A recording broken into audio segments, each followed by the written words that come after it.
When China talks about what it is doing on the moon, the language is always calm, modest, and scientific. A research station, international cooperation, the peaceful exploration of space for the benefit of all mankind. It is the kind of language that makes people nod and move on, the language of telescopes and rock samples and flags planted for the history books. But if you stop listening to the words and start looking at what is actually being built, at the scale of it, the pace of it, the location of it, the power source chosen to run it, and the doctrine of the nation building it, a very different picture comes into focus. Because what China is constructing on the moon, piece by methodical piece, goes far beyond a research station, and far beyond what any announcement has ever plainly said. Here is the thing about the announcements. None of them are lies. Every one of them is true. China really is building a lunar research station. It really is inviting international partners. It really is doing science. But the announcements are true the way the visible tip of an iceberg is true. An accurate description of a small part of something enormous, whose true shape lies mostly out of sight. The individual pieces are announced, one at a time, each one framed as a modest scientific step, and each one, on its own, sounds reasonable and unremarkable. It is only when you assemble all the pieces and understand what they add up to, and grasp who is building them and why, that you see the whole, and the whole is not a science project. It is the deliberate, patient construction of a permanent, powered, resource-extracting, strategically positioned human foothold on another world, built by a nation that does not separate its civilian ambitions from its national ones, in a place that whoever reaches first may effectively control for a very long time. So this is a story about the gap between what was announced and what is actually being built. It is about reading the real intentions of a space program, not from its press releases, but from its hardware, its choices, and its timeline, and about what those things reveal when you line them all up. It is not a story about villains or a story about panic. It is a story about ambition on a scale the world has not fully registered, unfolding quietly, mission by mission, while most people are not paying attention, in the one place on or off the earth where the rules of ownership have never truly been written. China is not just visiting the moon, it is moving in, and the difference between those two things is the entire story. Let me take you to a moment that most people barely noticed, because it captures the whole quiet audacity of what is happening. On the far side of the moon, the hemisphere that is permanently turned away from Earth, that no human eye ever sees from the ground, and that no radio signal from home can reach directly, a Chinese spacecraft descended toward the gray cratered surface. Guided by an autonomous landing system and relayed through a satellite specially positioned to see both the far side and the Earth at once. It touched down in a place no nation had ever returned from, scooped up the ancient soil, and launched a small ascent vehicle back off the surface, which docked in lunar orbit and carried the samples home across roughly 250,000 miles of space, delivering to Earth the first material ever retrieved from the hidden side of the moon. On the surface, before it left, a small flag was unfurled. It was a stunning technical achievement, one that only a program operating at the very highest level could even attempt, and the world registered it for a day as a science headline, a nice accomplishment, and then moved on. But stop and consider what that single mission actually demonstrated. The ability to land precisely on the hardest part of the moon to reach, to operate where you cannot communicate directly with home, to take off again from the lunar surface, to rendezvous and dock in lunar orbit, to return safely to Earth. Those are not the skills of a science project.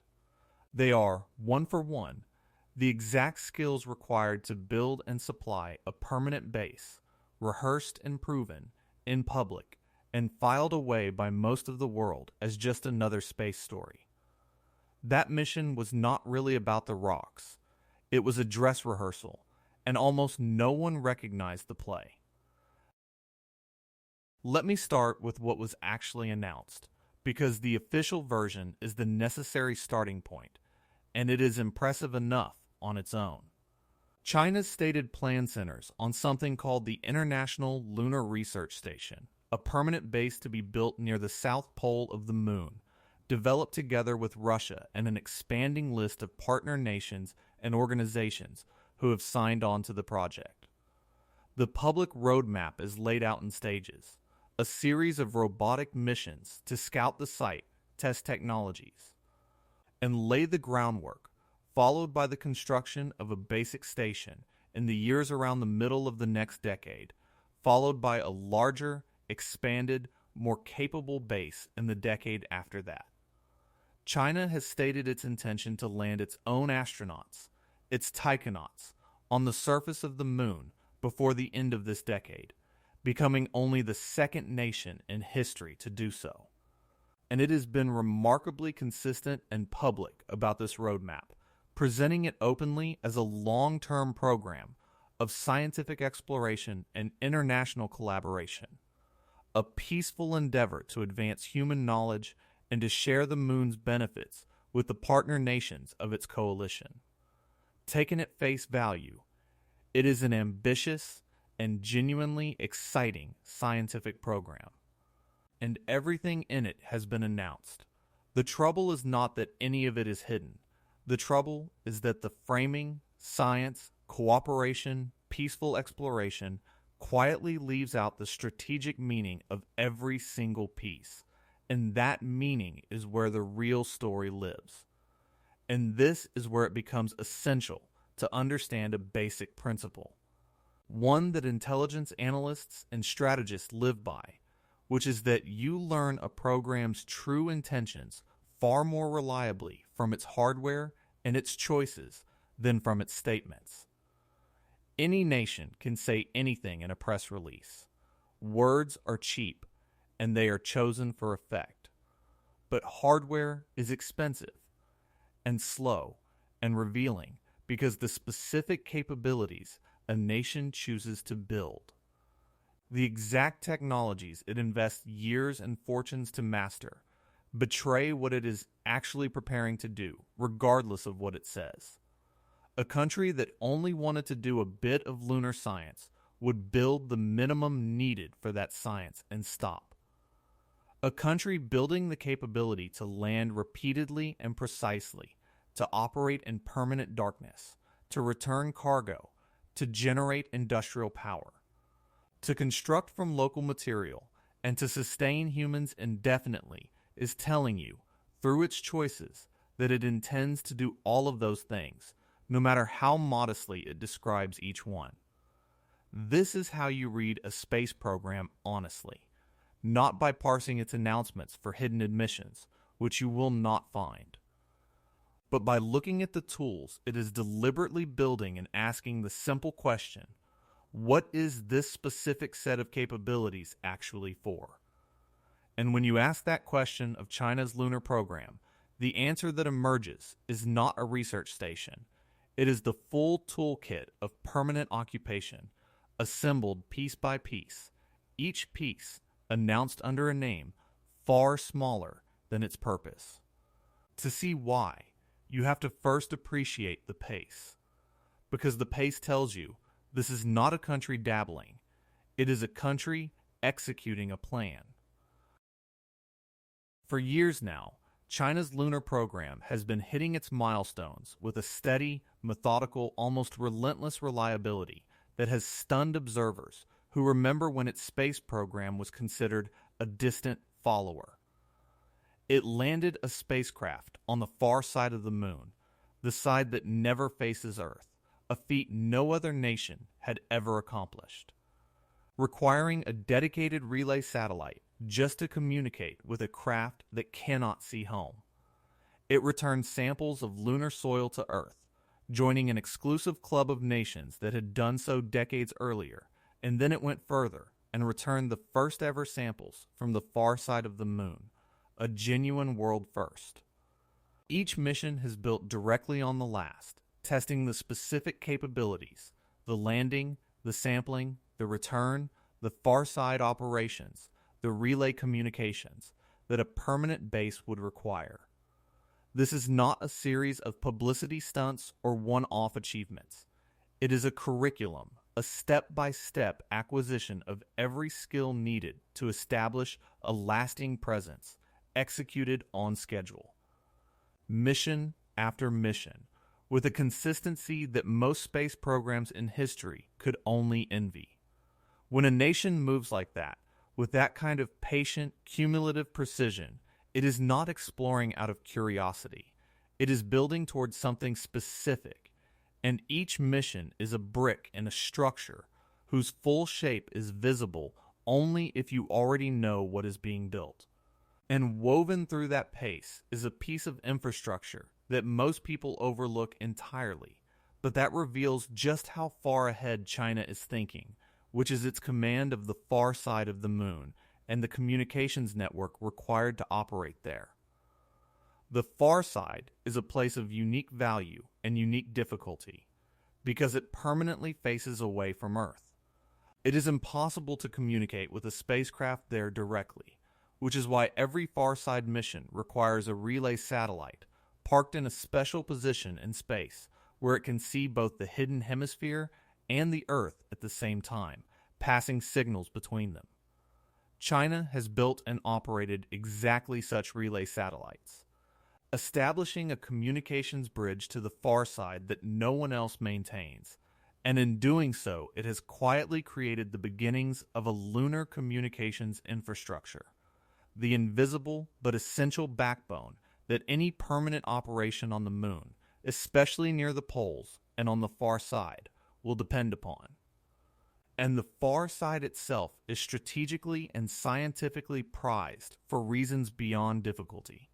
Shielded from all the radio noise of Earth, it is one of the most radio-quiet places in the inner solar system, coveted for certain kinds of astronomy, and more broadly, it is simply the part of the moon that is hardest to watch and hardest to reach, the private side. Out of sight of every telescope and antenna on the ground, a nation that has mastered operating there and that owns the relay network needed to do so, holds a capability and a position that others simply do not. Another quiet piece of dominance assembled while the world watched the sunlit near side and thought about flags. And where they are building it is the single most revealing choice of all, because they are not going just anywhere on the moon. They are going to the South Pole, and the South Pole is the prize. For most of the history of lunar exploration, the moon was treated as a more or less uniform gray desert, and the famous landings of the past century touched down in the relatively easy, sunlit equatorial regions. But we now understand that the moon is not uniform at all, and that one region towers above all others in value, the South Pole. And the reason is water. In the permanently shadowed craters near the lunar South Pole, regions so deep and so angled that sunlight has not touched their floors in billions of years, temperatures stay so brutally cold that water ice, delivered over the eons by comets and other processes, has been trapped and preserved, frozen in the dark, potentially in significant quantities. Water on the moon is not just water. It is the single most valuable substance in the entire inner solar system for anyone trying to establish a presence there, and I will explain in a moment exactly why.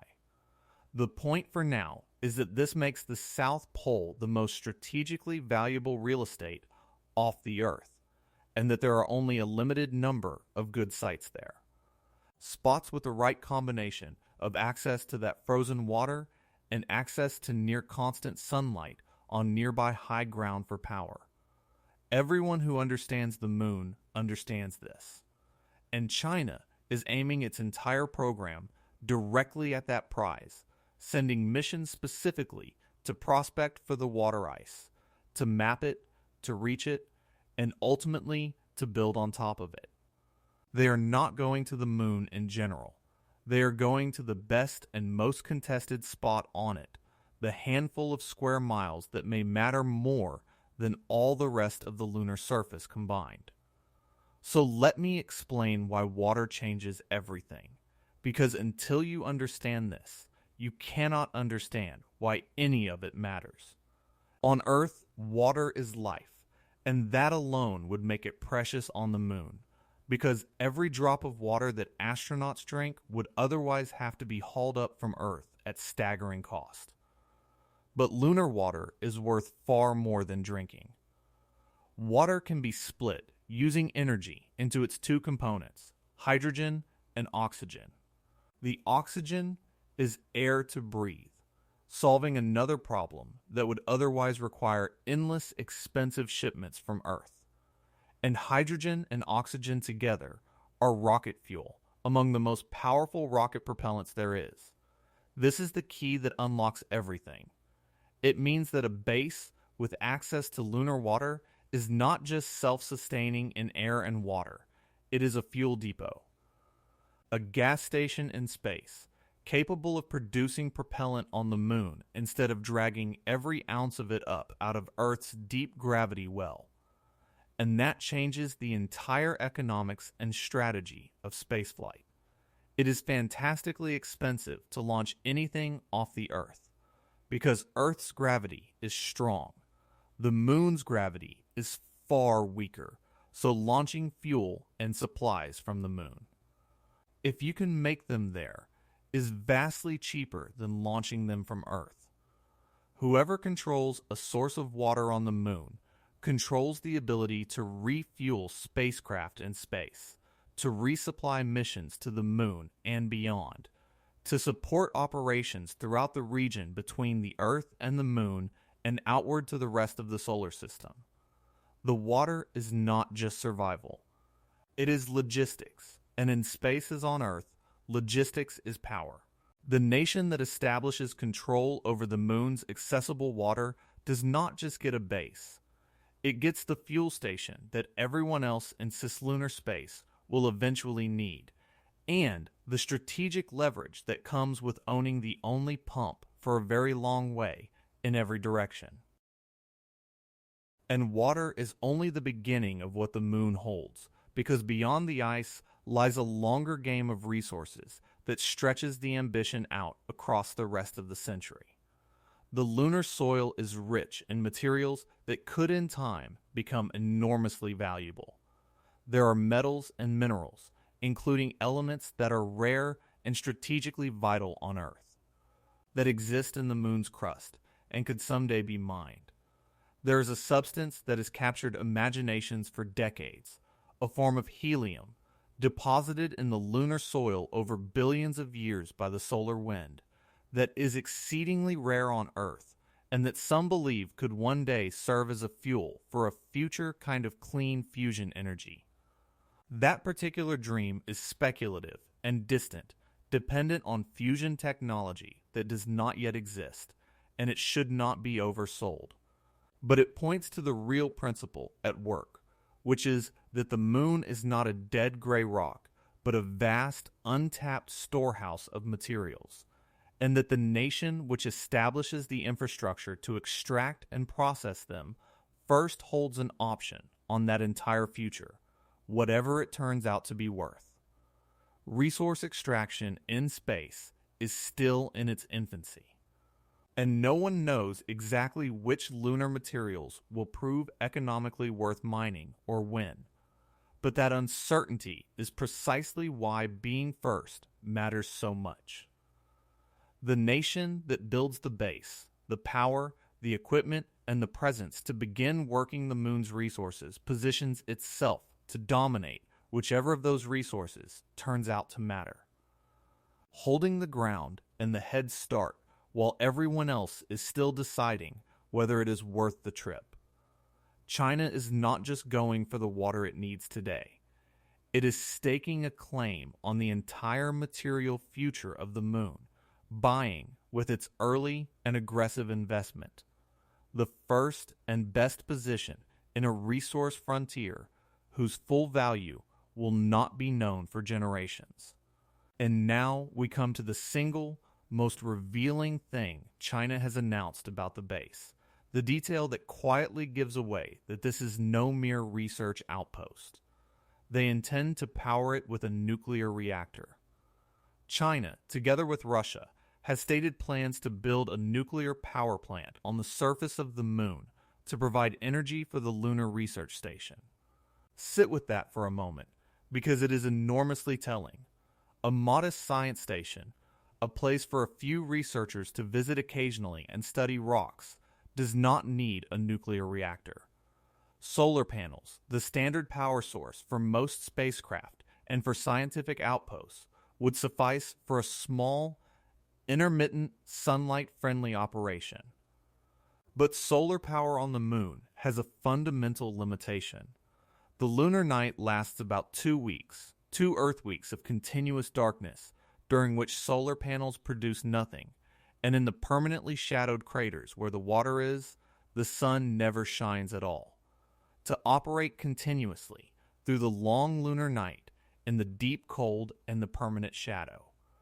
At a scale large enough to do real industrial work, to mine water, to split it into fuel, to run heavy equipment, to sustain a permanent human presence, you need a power source that does not depend on the sun. You need something that runs day and night for years at high output in the dark. You need a nuclear reactor. The decision to put a reactor on the moon is not a decision about a science station. It is a decision about permanence and industrial scale, an admission, hiding in plain sight in a technical announcement that what is being built is meant to run continuously at high power for a very long time, doing work far beyond taking measurements. You do not bring a nuclear reactor somewhere you intend to visit. You bring it somewhere you intend to stay, and to operate at a scale that only sustained, serious industrial power can support. A camper brings a flashlight and a battery. Someone building a factory brings a power plant. The choice of a reactor over solar panels is, in the plainest possible engineering language, the difference between those two intentions, declared out loud in the one dialect that cannot lie, the dialect of what a project physically requires to do the work it is actually being built to do. And the reactor deserves a second look, because putting nuclear power on the surface of another world is itself a milestone whose significance reaches beyond simply keeping the lights on. Only a handful of nations have ever fielded nuclear reactors in space at all, and doing so on the moon, to run continuously for years in an environment of brutal cold and vacuum and radiation, is a demonstration of a very advanced and very strategic capability. Abundant, continuous power is the master resource of any off-world operation, because everything else, the mining, the fuel production, the manufacturing, the life support, the communications, depends on it, and there is a hard ceiling on how much a base can do that is set entirely by how much power it has. A base running on solar panels is limited, throttled by the 2-week night and the shadowed craters, capable of only modest, intermittent work. A base running on a nuclear reactor has broken through that ceiling, freed to operate at industrial scale around the clock, to do the heavy, energy-hungry work of turning ice into fuel and soil into structures and raw material into finished capability. So the reactor is not merely a practical necessity. It is the enabling technology that separates a token presence from a real industrial one, and the nation that masters it first on the moon holds the key that unlocks everything else. It is also, quietly, a demonstration of the ability to deploy and operate nuclear power sources in space, a capability with obvious strategic weight of its own. When a program chooses to bring a reactor to the moon, it is announcing, in the plainest engineering terms available, that it intends to do serious, sustained, large-scale work there, the kind of work that only nuclear power can support, for a very long time to come. And there is a reason China can contemplate building something this ambitious in a place this hostile, which is that it intends to build much of it with machines before a single human ever moves in permanently. The plan leans heavily on robotics and automation, on rovers and landers and autonomous systems doing the scouting, the construction, and the resource work, so that by the time astronauts arrive to stay, much of the dangerous, tedious groundwork has already been done by machines that do not need air, or water, or sleep, and that can be lost without loss of life. This is a profoundly modern approach to occupation, and it changes the calculus entirely. In the past, establishing a presence somewhere meant sending people first, at enormous risk, to build from scratch. A robotic-first strategy means the base can be substantially prepared, its power laid in, its water located, its first structures printed from the soil, before the human presence even begins, dramatically lowering the risk and the cost of the eventual settlement, and letting the build-out proceed steadily and cheaply in the background, year after year, with machines. It also means the build-out can be quiet and incremental, a rover here, a lander there, each mission modest, the base accreting slowly out of a series of small robotic steps until one day it is simply there, largely complete, waiting for its first long-term crew. A nation that builds this way does not need a dramatic, budget-busting, all-at-once human landing to establish itself. It can assemble a permanent presence gradually, robotically, almost invisibly, which is exactly the kind of build-out that the world tends not to notice until it is finished. And the missions being flown right now are quietly rehearsing exactly that kind of industrial permanence, learning to build with the moon itself rather than hauling everything from home.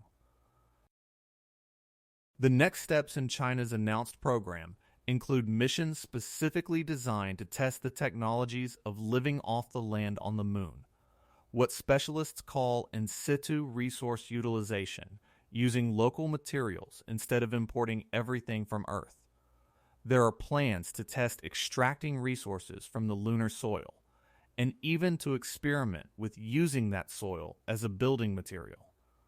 Developing ways to fuse or print the lunar regolith into bricks and structures, so that a future base could be constructed, at least in part, out of the moon itself. Think about what that represents. Hauling building materials from Earth to the moon is prohibitively expensive, so a base that can only be built from imported materials will always be small and fragile.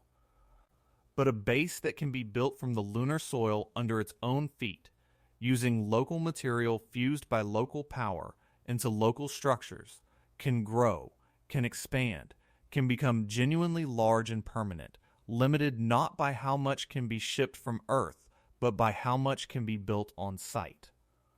This is the difference between a campsite and a colony. A campsite is everything you carried in on your back. A colony builds from the land it stands on.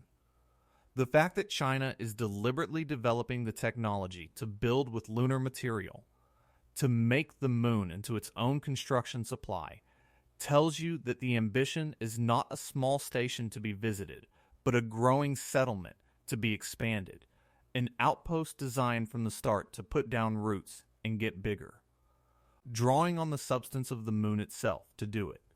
And it is worth looking at the specific near-term missions, because they show just how deliberately each step is aimed at the prize. One upcoming mission is designed to go to the South Pole and hunt directly for the water ice, carrying instruments meant to detect and characterize it. and reportedly including a mobile detector capable of moving into the permanently shadowed regions, the frozen dark craters where the ice is thought to hide, to look for it where it actually is. Think about the precision of that intention. Not a general survey of the moon, but a targeted hunt for the single most valuable resource, sent to the single most valuable location. Equipped to venture into the exact forbidding places where that resource is concentrated. The mission after it is aimed at testing the technologies of using the moon's resources, of extracting what is useful from the soil, and experimenting with turning that soil into building material, the first practical rehearsals of living off the land. Each of these is announced as a science mission, and each is a science mission, and each is also a precisely aimed step toward the specific capabilities a resource extracting, self-building, permanently occupied base at the South Pole will require. There is nothing scattered or exploratory about the sequence. It is a straight line, mission by mission. From finding the water, to reaching the water, to using the water, to building beside it, every step chosen, every payload purposeful, the whole progression, pointing like an arrow at the establishment of a permanent presence on the most valuable ground off the earth. When you see the near-term missions for what they specifically carry and specifically target, the claim that this is open-ended scientific curiosity becomes impossible to sustain. It is a construction schedule wearing the clothes of an exploration program. Now put the human element into the picture, because alongside the robots and the reactors, China is preparing to send people and to keep sending them. China has declared its intention to land astronauts on the moon before the end of this decade, and it is building the enormous rockets and the crewed spacecraft required to do it. A new generation of super heavy launch vehicles and deep space capsules purpose-built for carrying humans to the lunar surface and back. And crucially, the crewed program is not being pursued as a one-time flag planting. A single symbolic footprint to match arrival and then retreat. It is being built as the human component of the permanent station, the means by which people will eventually live and work at the base, tending the reactor, operating the mining, conducting the science, and maintaining the presence. A permanent base needs people, at least some of the time.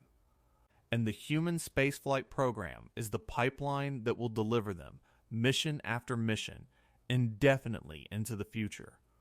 Bringing humans into the plan transforms it from a robotic science outpost into something with far greater weight and permanence and strategic meaning.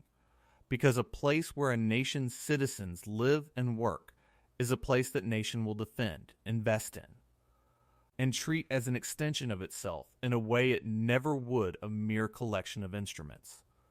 The human presence is what turns a base into a foothold, and a foothold into a claim, and China is methodically building the capability to establish and sustain exactly that. And underneath the whole program sits the raw muscle that makes it possible. The enormous new rockets being built to lift all of this off the Earth, because everything about the ambition of a base is ultimately limited by how much mass you can throw toward the moon. China is developing a new generation of super heavy launch vehicles, giant rockets purpose, built to carry the crewed spacecraft, the landers, the cargo, and the heavy infrastructure that a permanent lunar presence demands, and this launch capability is the foundation on which the entire edifice rests.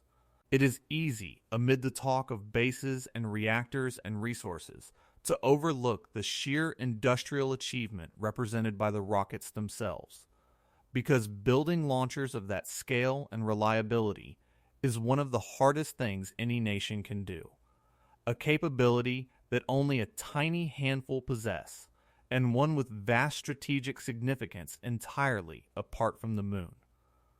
A nation that can reliably launch enormous payloads into deep space has by definition mastered technologies of immense military and economic value, and the Lunar program is driving exactly that mastery. So the rockets are two things at once, as everything in this story is two things at once. They are the delivery trucks for a scientific base, and they are a leap forward in one of the most strategically consequential capabilities a nation can possess, developed under the banner of exploration and available, once developed, for anything at all. Every heavy lift launcher built to supply a moon base is also a permanent addition to the nation's deep space reach, and that dual nature.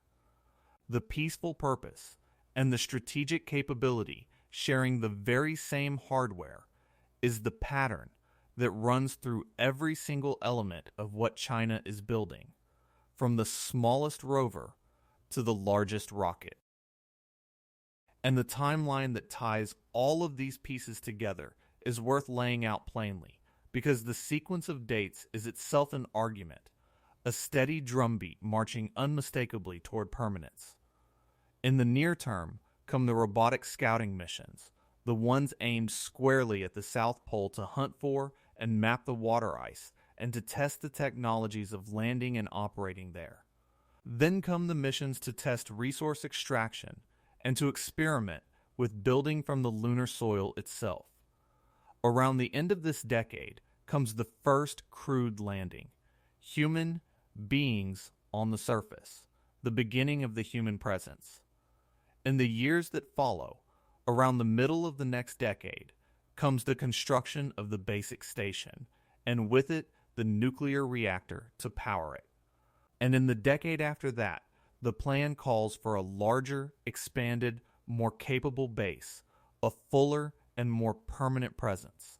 Lay those dates end to end, and the shape of the intention is impossible to miss. It is not a plan that builds toward a single achievement and then stops. It is a plan that builds and keeps building, each phase larger and more permanent than the last. Marching from robotic scouts to human landings to a basic station to a full base across a span of roughly 20 years, with no endpoint at which the ambition is satisfied and the effort concludes. A program aimed at a one-time accomplishment has a finish line. This one does not. Its timeline describes not a destination, but a trajectory. A steadily deepening presence with no natural stopping point, which is exactly the signature of a nation that intends not to visit the moon, but to stay on it, permanently, and to keep growing what it has built there for as long as it possibly can. And it is not doing it alone, which is the part of the strategy most easily overlooked, because China is assembling a coalition, a block of nations gathered around its lunar project. The International Lunar Research Station is, by design, international.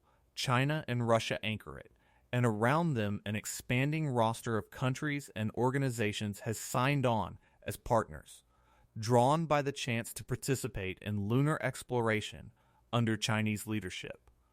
Especially nations that lack the means to reach the moon on their own, and that may find the terms or the politics of the rival American-led effort less appealing. Because there is a rival effort. The United States leads its own coalition, gathered around its own set of agreements for lunar activity and its own program to return humans to the moon.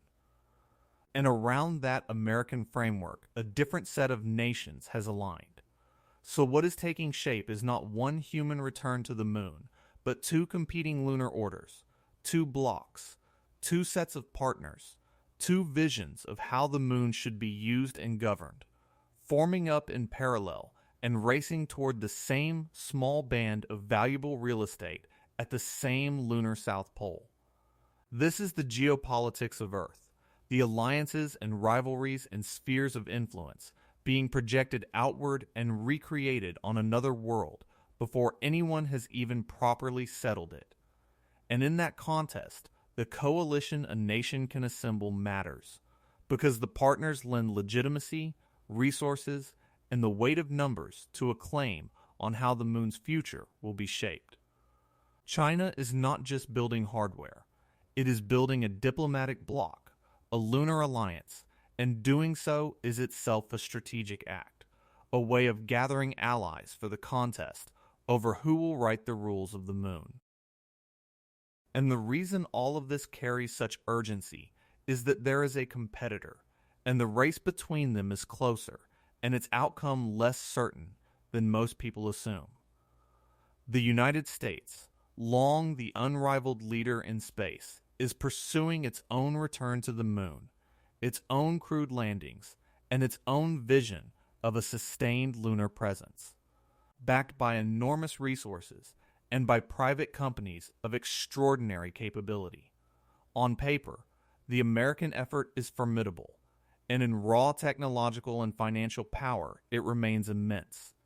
But the American program has been marked by delays, by shifting timelines, by the complications of politics and budgets and changing priorities that come with an open, contentious political system in which each administration can reshape the last one's plans. China's program, by contrast, has been marked by exactly the opposite, a steady, uninterrupted, long-horizon consistency, insulated from electoral swings, able to plan in decades and to execute, mission after mission, without the stops and starts and reversals that plague its rival. This is the quiet advantage of a patient authoritarian program racing against a powerful but distractible democratic one, and it is why a contest that America might seem certain to win on paper is, in reality, genuinely open.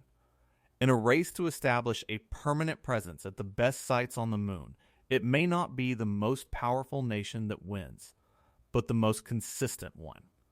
The one that keeps showing up, on schedule, decade after decade, while the other argues with itself about whether and how to proceed. China is betting that steadiness beats strength, that the tortoise reaches the South Pole while the hare relitigates its plans, and so far, the bet is looking uncomfortably sound. And in this race, unlike a sporting one, second place may not simply mean a later arrival. It may mean arriving to find the best ground already occupied, the water already claimed, the rules already being written by whoever got there first. And this is where we have to talk about the thing that the peaceful scientific framing most carefully avoids, which is that in China's system. There is no clean line between a civilian space program and a national strategic one. China operates under a doctrine often described as civil-military fusion, a deliberate national policy of erasing the barriers between civilian and military development so that advances in one directly serve the other. Its space program is deeply intertwined with its military and its broader national strategy. Run by institutions where the scientific, the commercial, and the strategic are not separated the way they often are, at least nominally, in other countries. This does not mean that every lunar science mission is secretly a weapon. It means something subtler and more important, that the same infrastructure, the same capabilities, the same presence that serves science also serves national power. Automatically, by design, and cannot be cleanly separated from it. A base that can produce rocket fuel for science missions can produce rocket fuel for any mission. A reactor that powers a research station is a demonstrated capability to power anything. The rockets, the deep space navigation, the precision landing, the relay networks, the resource extraction. Every capability developed for the peaceful exploration of the moon is simultaneously a strategic capability, a piece of national power projected into space, and in a system built on fusing the civilian and the military, there is no meaningful firewall between the two.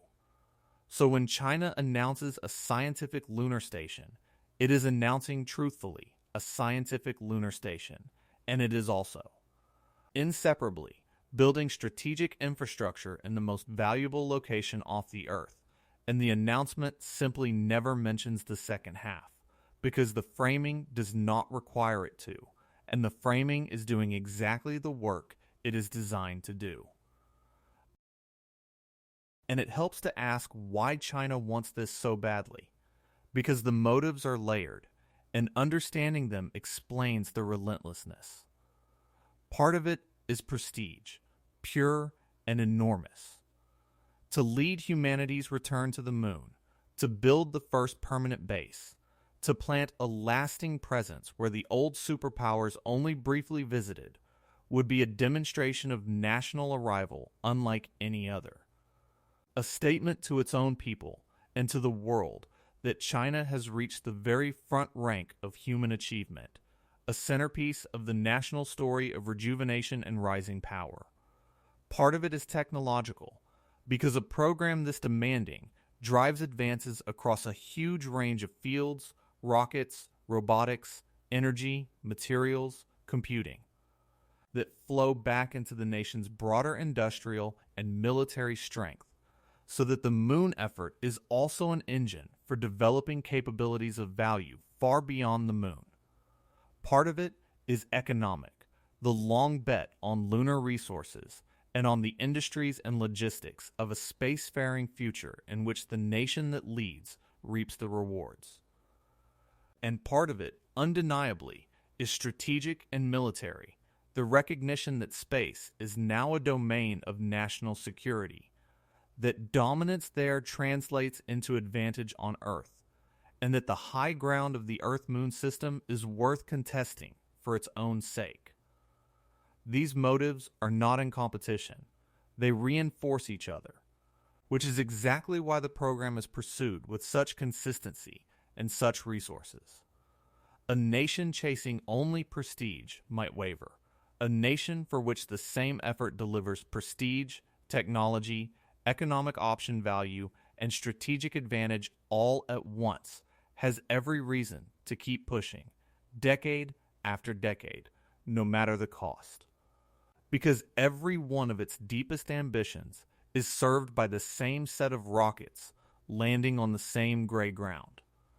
And to understand why that strategic infrastructure matters so much, you have to understand why the space between the Earth and the Moon is becoming the ultimate high ground. Military strategists have always prized the high ground, the elevated position from which you can see farther, reach farther, and control the space around you, and in the modern era, that logic has climbed steadily upward, from hills to aircraft to satellites in orbit. The region of space between the Earth and the Moon itself, is the next and highest step in that ascent, a vast volume that is becoming strategically crucial as more and more activity, communication, and value moves into it. A presence on the Moon and in the space around it offers positioning, observation, and reach across that entire region in ways that are only beginning to be understood, and the nation that establishes the dominant presence there first gains an advantage in shaping and, if it chose, contesting activity throughout that space. This is why the Moon is not just about science or even just about resources. It is about the strategic geography of the coming era, in which the Earth-Moon system becomes an arena of competition the way the oceans and then the skies did before it, establishing the first permanent, powered, crewed, resource-producing presence at the most valuable point in that geography is a move of enormous strategic significance, a planting of the flag not just on the Moon, but on the high ground of the entire region, and it is exactly what China is methodically building toward, one announced, modest, scientific mission at a time. And there is a dimension to all of this that is not about resources or positioning at all, but about the human imagination, and it may matter as much as any of the rest. The Moon occupies a unique place in the psyche of our species, the one other world that every human being who has ever lived has looked up at, a shared symbol of the unreachable and the sublime. And the last time humanity walked on it, it became one of the defining images of an entire era and one of the great prestige victories of a superpower rivalry. Whoever leads the return, whoever builds the first lasting home there, whoever makes the moon a place where their nation lives rather than merely visits, wins a symbolic and psychological victory of immense proportions. A demonstration of ascendancy that speaks to billions of people in a language older than any treaty. For China to be the nation that establishes a permanent presence on the moon while the old leader hesitates would be a generational statement about the shifting of global power, a passing of the torch made visible in the night sky. And that symbolic prize is worth a great deal in a contest that is, at bottom, about who leads the coming century. The moon is not just strategic ground and resource frontier. It is the highest stage humanity has, watched by everyone. And the performance staged upon it shapes how the world understands who is rising and who is falling. That, too, is part of what is being built. An image, a story, a claim on the future written where everyone on Earth can see it. And this raises the question that hangs over everything, the question of ownership, because there is a treaty that supposedly settles it, and the reality is far murkier than the treaty suggests. For decades, the legal foundation for activity in space has rested on an old treaty that declares that no nation may claim sovereignty over the moon or other celestial bodies, that space is the province of all mankind, that no one can plant a flag and own the ground beneath it. And in the simple, formal sense, that remains true. No nation is going to declare that it owns the moon. But the treaty was written for an era when reaching the moon at all was the achievement, and it says far less than people assume about the situation now emerging, in which nations establish permanent bases, extract and use resources, and operate continuously in specific valuable locations. You do not need to legally claim territory to effectively control it. If you build the only base at the best site, if you are extracting the water, if you have established, for safety and coordination, zones around your operations that others are asked to keep clear of, if you are simply there, permanently, first and in force, then you exercise a practical control over that ground and its resources that looks a great deal like ownership. Without ever formally claiming it, and without ever violating the letter of the treaty. This is the quiet path to owning the moon, not by declaration, but by occupation, not by law, but by presence, and it is available to whoever gets there first and builds the most. The treaty forbids the flag. It does not, in any enforceable way, forbid the foothold, and the foothold, in the end, may be what matters. And the mechanism by which presence quietly becomes control is worth understanding in detail, because it is subtle, legal, and already being established.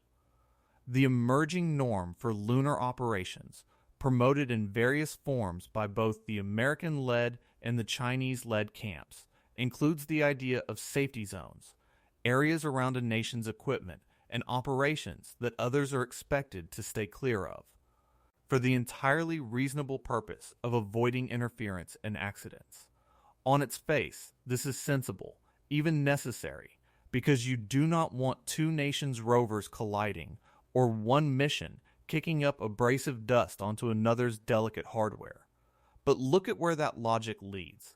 If you establish a base at the best site and declare a safety zone around it, and around your mining operations, and around your landing areas, you have, without ever claiming to own anything, created a zone of exclusive practical use, an area others must keep out of, centered on exactly the ground you most wanted. Multiply that across a base, its power plant, its resource extraction sites, and its transport corridors, and you have carved out effective control over a meaningful piece of the most valuable region on the moon, entirely through the innocent language of safety and coordination. This is how the foothold becomes a claim.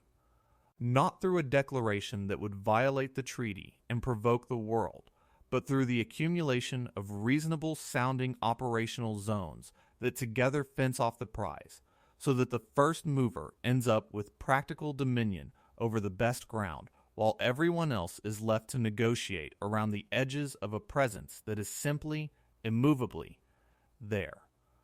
The nation that arrives first and builds most does not need to own the moon. It only needs to be everywhere that matters, with a good reason for everyone else to keep their distance. Now, in fairness, an honest account has to acknowledge the other side of all this, because there is a genuinely different way to read the same facts, and a responsible telling does not pretend otherwise. It is entirely possible to see China's lunar program as what it says it is, a peaceful, ambitious scientific and exploratory effort, a source of enormous national pride, a driver of technology and inspiration, no more inherently sinister than the space race of the last century that took humans to the moon the first time. Every spacefaring nation blurs the civilian and the military to some degree, and every one pursues space in part for prestige and strategic advantage, so China is not uniquely guilty of mixed motives. The science being done is real science, of value to all of humanity.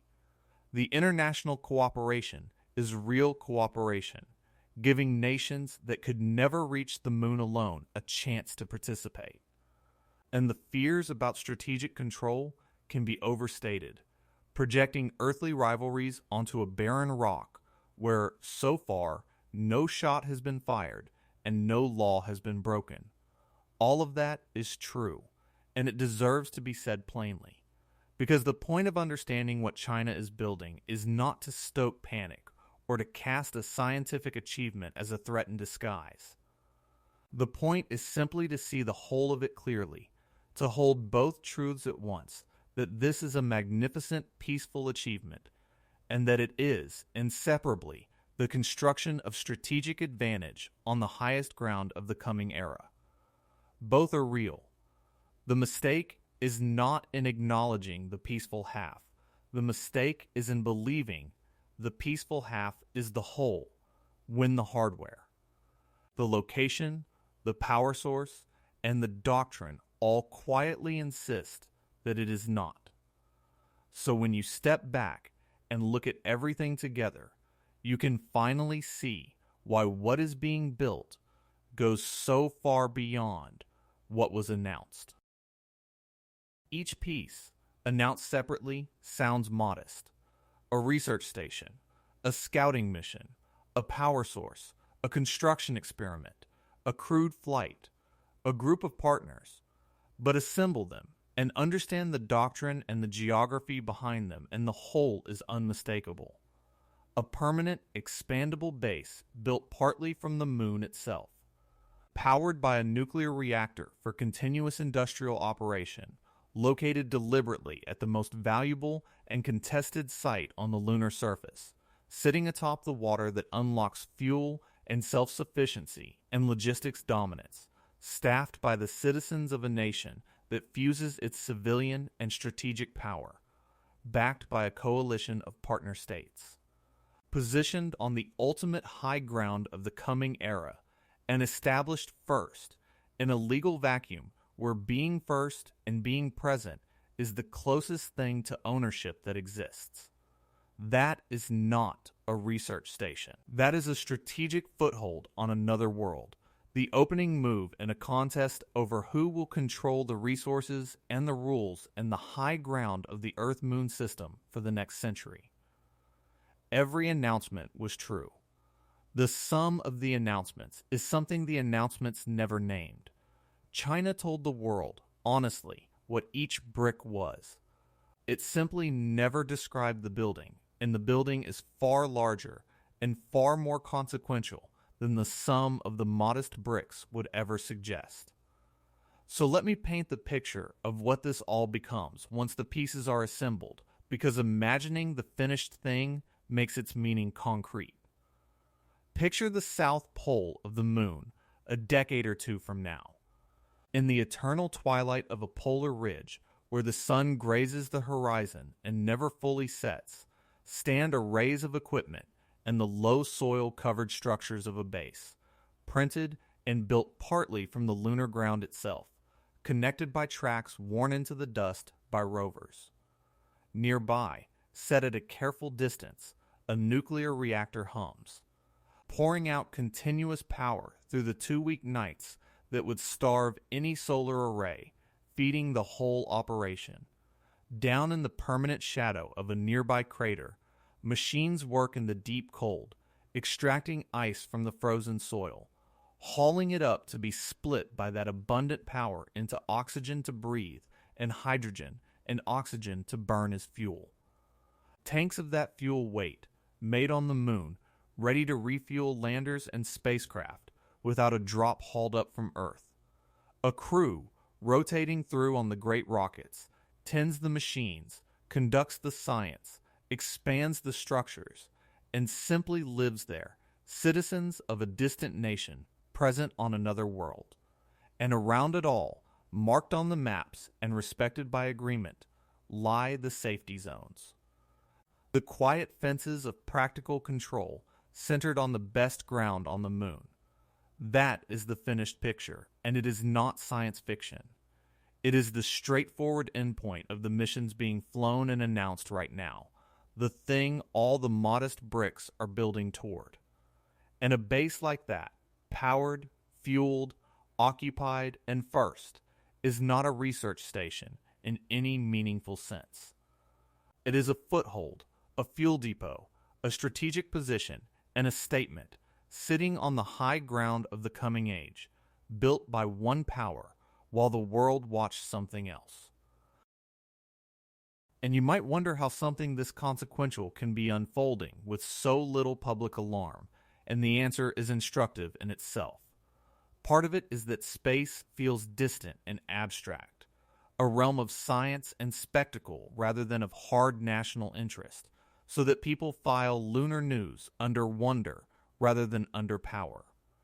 Part of it is the incremental, technical nature of the build-out, each mission modest and specialized and easy to overlook, none of them the single dramatic event that seizes attention so that the whole accumulates below the threshold of notice.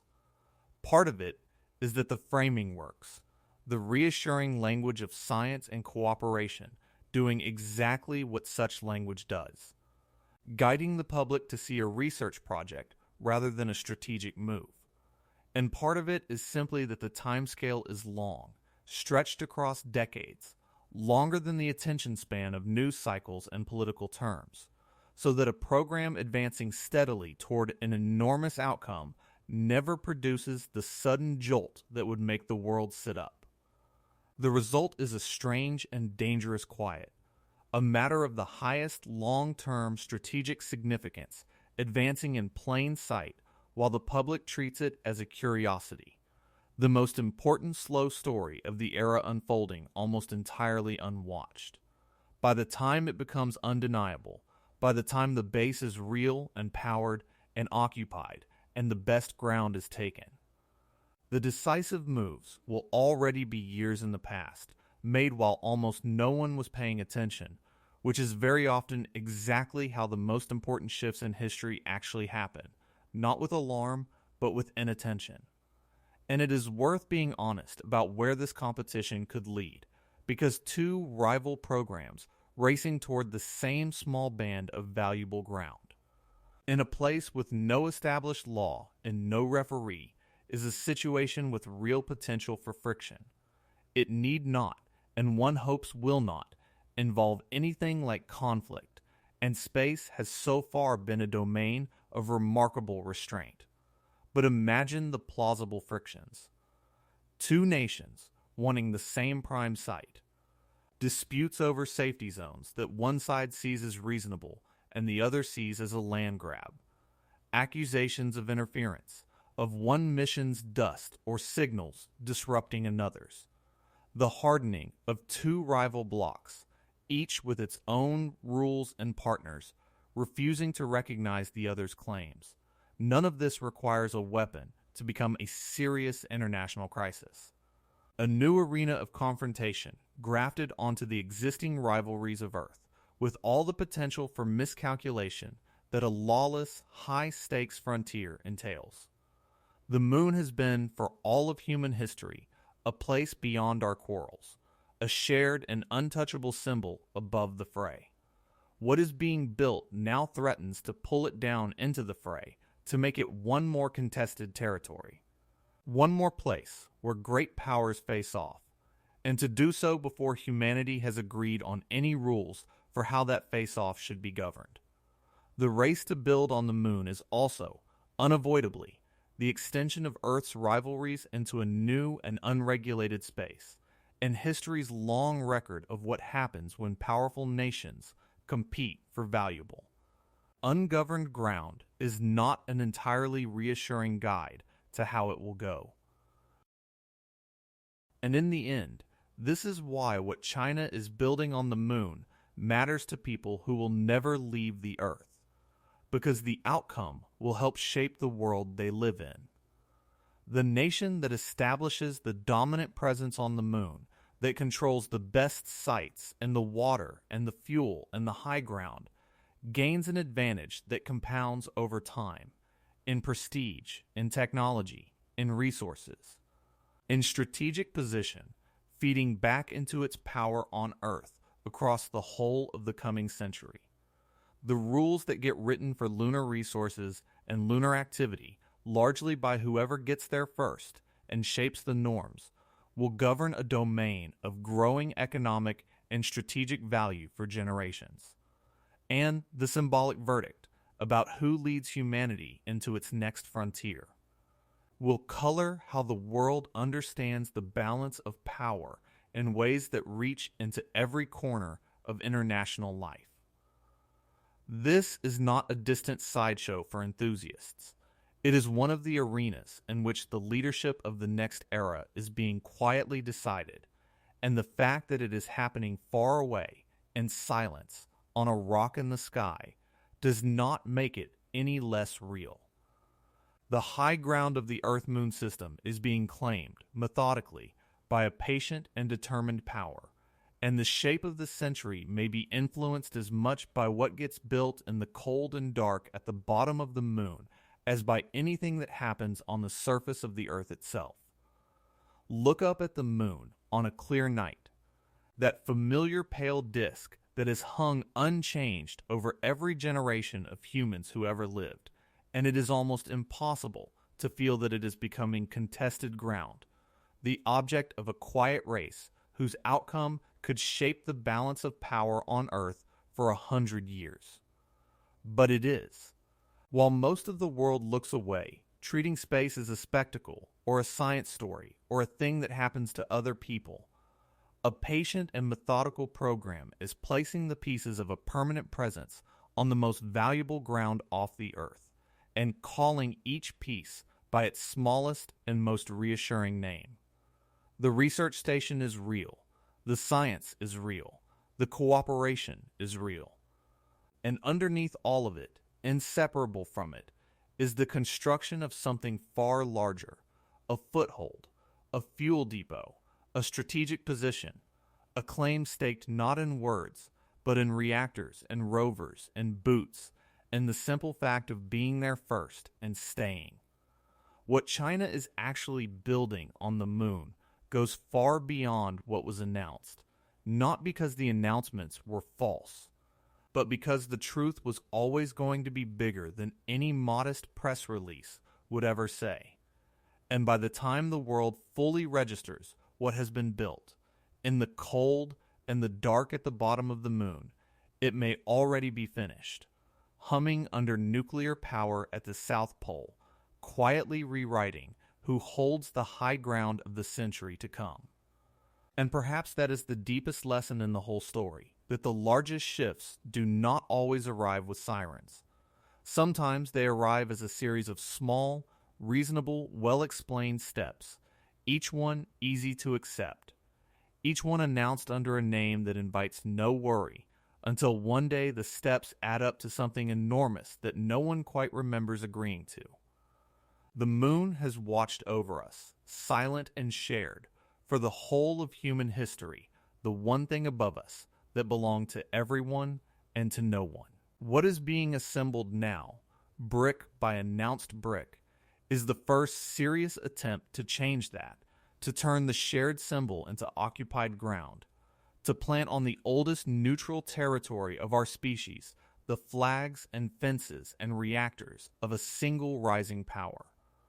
It may be peaceful, it may be magnificent, it is also, unmistakably, acclaiming. And the world would do well to watch it happen with open eyes, because the future has a way of being decided by whoever shows up, consistently, while everyone else is looking somewhere else. China is showing up, on schedule, mission after mission, and the moon, that ancient and untouched witness, is slowly becoming the newest, highest, and quietest front in the contest for the century. Whether the rest of us are watching or not,